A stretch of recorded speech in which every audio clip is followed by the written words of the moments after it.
Akiaria hĩndĩ ya kũheana ũteithio wa irio kaunti-inĩ ya Garissa, Minista wa ũrangĩri Aden Duale augĩte ũthuthuria wa njũragano kiundutho iria irekũĩrwo gũtabanio nĩ amwe a maabitha a rũhonge rwa ũtuĩria DCI no nginya ũgĩe na umithio na mũtugo ũcio wa njũragano ũhuke bũrũri-inĩ. It is unconstitutional. The police officers in our country are doing a very good job. But they have no power to kill another Kenyan. They have no power to commit extrajudicial killing. Extrajudicial killing will not happen under President William Ruto. That is the baseline.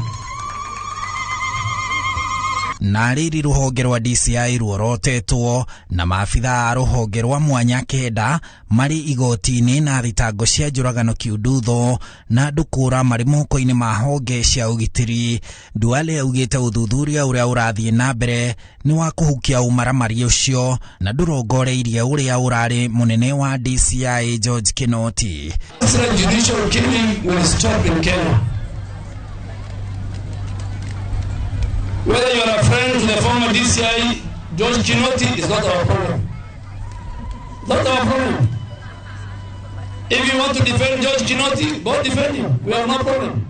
But extrajudicial killing is against the Constitution. It must end. That is what our government, our president has said.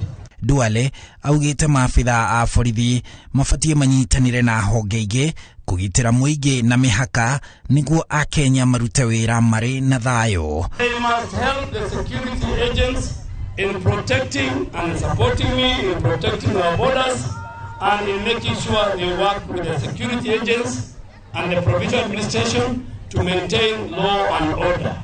President William Ruto nĩwe wathanire ũthuthuria ũtabanio kũrĩ gĩkundi kĩa maabitha a DCI kĩa SSU kĩrĩa kĩerĩkanaga kũnyita itemi harĩ ikuũ cia andũ makĩria ma 1,200 na kũũra kwa andũ makĩria ya 200 marĩ moko-inĩ ma maabitha a honge cia ũgitĩri na agĩteanĩria gĩkundi kĩu kĩa SSU.